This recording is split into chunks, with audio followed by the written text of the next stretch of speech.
रामकृष्ण शांताकारं भुजगशयनं पद्मनाभं सुरेशं विश्वाधारं गगनसदृशं मेघवर्णं शुभांगं लक्ष्मीकान्तं कमलनयनं योगवीर्याणिगम्यं वन्दे विष्णु भवभयहरं सर्वलोकैकनाथं।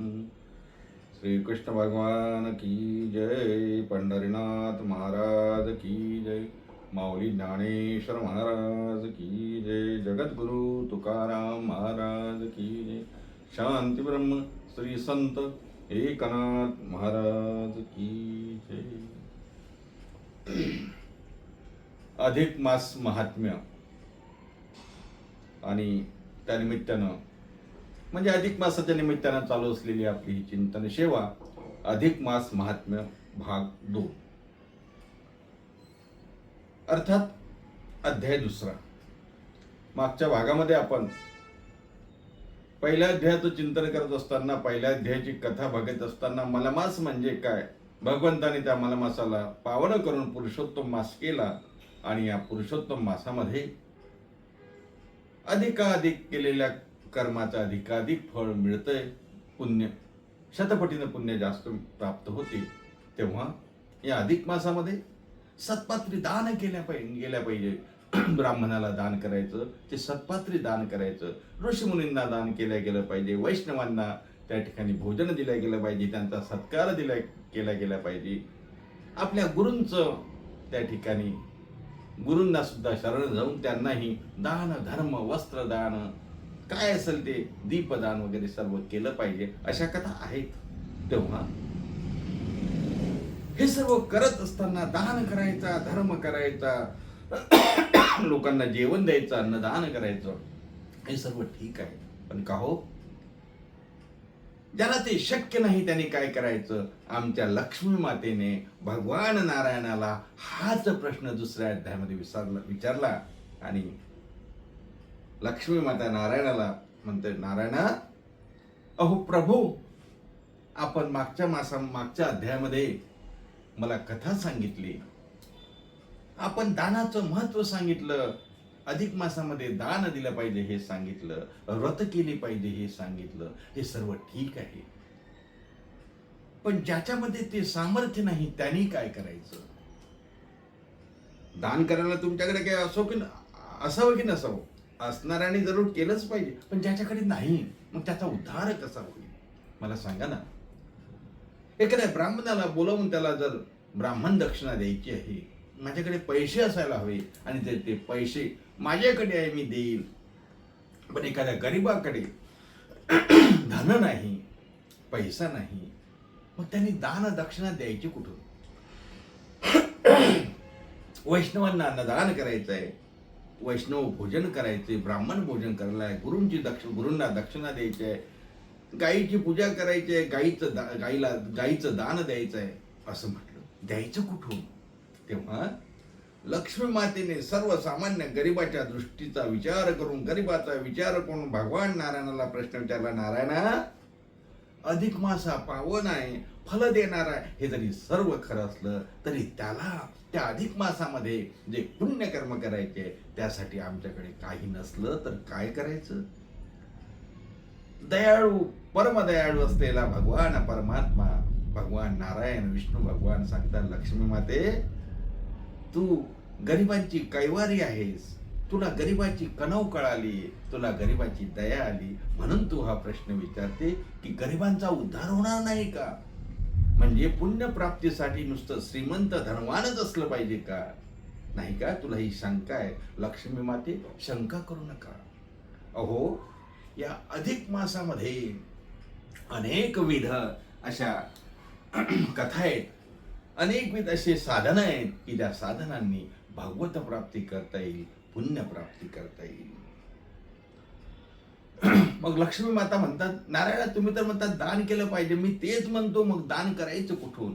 भगवान म्हणतात, लक्ष्मी माते, दान करता नाही आलं तरी चालेल. अधिक मासामध्ये लवकर सकाळी उठावं, गंगेचं स्नान करावं, म्हणजे आपल्या गावातील नदीचं स्नान करावं थंड पाण्याने. याला पैसे लागतात का? याला धन असावं लागतं का? सकाळी उठायचं, नदीवर जायचं, आंघोळ करायची. नदी नसेल विहिरीवर जायची, विहिरीवरचं पाणी घ्यायचं, आंघोळ करायची. तेही नसेल तर घरी नळाचं पाणी असेल, सकाळी उठून आंघोळ करावी. अधिक मासामध्ये याला पैसे लागतात का? लक्ष्मी माता म्हणतात हा हे पण साधन आहे. भगवान म्हणतात हो, अधिक मासामध्ये नित्यनेमाने प्रभाती समय उठून जर आपण स्नान करून देवाची पूजा केली, नामचिंतन केलं, तरीही पुण्य आहे. देवाचं नामचिंतन करायचं, देवाची पूजा करायची, सकाळी उठायचं, गायीची पूजा करायची. आपल्या जेवणा अगोदर गाईला गोग्रास घालायचा. याला काय लागते? आपण जे जेवतो तेच खायचं आहे हो, तेच गाईला द्यायचं आहे. आता अलीकडे शहरात थोडी पंचायत आहे, गाई मिळत नाहीत आणि त्यांच्याकडे गाई आहे, त्यांच्याकडे नैवेद्य दाखवता येत नाही, नाही का? आता आहे गोरक्षण वगैरे. पण खेड्यात मात्र गाई आहे आणि त्या गाई असल्या पाहिजे, कारण गाई एवढी पवित्र प्राणी जगतामध्ये दुसरा कुठलाही नाही. गाईचं दर्शन घ्यायचं, गाईला गोग्रास घालायचा, याला कुठे पैसे लागतात का? लक्ष्मी माता म्हणतात गाईचं एवढं महत्व आहे. भगवान म्हणतात गाईच्या एवढं महात्म्य कशातही नाही. लक्ष्मी गाईची पूजा अधिक मासामध्ये जर घडली, गाईला जर गोग्रास घालता आला, तर आपल्याला सर्व प्रकारचे पुण्य त्या ठिकाणी प्राप्त होईल. अशी लक्ष्मी आणि नारायणाचा असा संवाद चालत असताना लक्ष्मी मातेने एक शंका उपस्थित केली, तेही सांगतो, याच ध्यान राहील. लक्ष्मी माता म्हणतात भगवंता, अहो गाईच्या पूजेने गाईला एक गोग्रास घातल्याने एवढं पुण्य मिळते आणि ते अधिक मासात घातल्याने अधिकाधिक मिळते, एवढं गाईचं महत्व आहे. मग गाय सर्वांगानं जर एवढी पुण्यवान आहे, तर मग गाईचं मुख का पवित्र आहे? भगवान नारायण म्हणतात लक्ष्मी, तू छान प्रश्न विचारला. गाय पवित्र आहे, परंतु मुखाकडून नाही. त्याचं कारण आहे, त्याची गोष्ट आहे, त्याची कथा आहे, ती तुला मी सांगतो, असं भगवान विष्णू नारायण माता लक्ष्मीला म्हणाले. तीच कथा या अध्याय दुसऱ्या क्रमांकाच्या अध्यायामध्ये आली. थोडक्यात सांगतो. एकदा असेच ब्रह्मा, विष्णू आणि महेश तिघजण एकत्रित होते. ब्रह्मदेवाला थोडा अभिमान झाला. ब्रह्मदेव म्हणतो, मी जर सृष्टीची रचना केली नाही, सृष्टीची निर्मिती केली नाही, तर भगवान विष्णू कुणाचं पालन पोषण करतील? आणि भगवान शंकर म्हणतात मी संहार करतो, मी जर उत्पन्नच केलं नाही तर संहार कोणाचा करतील? नाही का? थोडा अहम निर्माण झाला, अभिमान निर्माण झाला. अभिमान तो देव असो की माणूस असो, तुम्ही असं की मी असो, अभिमान निर्माण झाला की त्या ठिकाणी आपली अधोगती होत असते महाराज. म्हणून ब्रह्मदेवाला अभिमान झाला. मग भगवान शंकराला त्या लक्षात आलं की याला अभिमान झाला. मग भगवान शंकराने आणखी चढून दिलं वाटतं, हो ब्रह्मदेवा, तुम्ही सृष्टी निर्माण नाही केली तर कसं होईल? म्हणून तर तुमचा मान पहिला आहे. ब्रह्मा पहिले म्हटले जाते, ब्रह्मा, विष्णू, महेश, मी सर्वात शेवटी आहो. कोण म्हणतात? महेश म्हणजे भगवान महादेव म्हणतात. तुम्ही पहिले ब्रह्मदेव, कारण तुम्ही उत्पत्ती करता. विष्णू भगवान तर काय सुंदर ते ध्यान, नाही का? जटाधारी, कुंडल, शंख, चक्र, गदा, किरीट विभूषित असे भगवान विष्णू म्हणजे ब्रह्मदेवा तुम्ही तर आहातच. त्यानंतर भगवान विष्णू, आमचं काय बापट्यांचं, आम्ही स्मशानात राहणार आहे, नाही का? भस्मोटी रुंडमाळा, नाही का? उदय वेताळे नाचती हर्षयुक्त उमापती. कुठे आहे भगवान? गजचर्मधारी स्मशानी राहिला. असं स्मशानामध्ये राहणार आहे आम्ही. आम्हाला काय बाबा, तुम्ही मोठे आहे, बरोबर आहे. आमचा मुकुट पण नाही. आमचा मुकुट, असं मुकुट म्हटल्याबरोबर ब्रह्मदेवाने म्हटलं, देवा तुमचा मुकुट कुठं आहे? अहो म्हणे, ते गंगा ज्या वेळेला अवतरली ना आमच्या डोक्यातून, त्यावेळेला मी तो मुकुट काढून ठेवला. तेव्हापासून तो मुकुट कुठे आहे मला माहितीच नाही. ब्रह्मदेवा आणि विष्णू भगवंत, आपण माझा मुकुट शोधून आणा. भगवान शंकराच्या या सूचनेवरून ब्रह्मदेव महाराज निघाले. कुठे? महेशांचा म्हणजे भगवान शंकरांचा मुकुट शोधायला. आणि विष्णू भगवान सुद्धा निघाले. विष्णू भगवान म्हणतात, लक्ष्मी माते, मी सप्त पाताळामध्ये गेलो, सुतल वितल. या सप्त पाताळामध्ये मी गेलो, परंतु भगवान शंकराचा मुकुट कुठेही आढळला नाही. शेवटी मी थकलो, शेवटी मी भागलो आणि भगवान शंकराच्या चरणी येऊन त्या ठिकाणी बसलो आणि भगवान शंकराला म्हटलं, महादेवा, अहो मी थकलो, खूप फिरलो, परंतु मला आपला मुकुट मिळाला नाही. इकडे ब्रह्मदेव पण सर्व स्वर्गामध्ये फिरले, सर्व ठिकाणी त्रिभुवनामध्ये फिरले, यांनाही कुठे मुकुट सापडला नाही. पण यांना अहम झाला होता आणि एकदा अभिमान झाला महाराज की मग सर्वच हळूहळू हळूहळू सर्व गुणदोष अंगात येत असतात. एक चूक झाली की 10 चूक होतात, आपल्याला माहिती आहे ना. मग असा अभिमान झालेले ब्रह्मदेव आले आणि शंकरजीला म्हणतात, अहो शंकरजी, महादेवा, तुमचा मुकुट मिळाला. भगवान शंकर म्हणतात, मुकुट मिळाला खरंच की काय? हो, खरंच मिळाला. कुठे आहे माझा मुकुट? तुम्हाला खोटं वाटते का? विचारा या गाईला.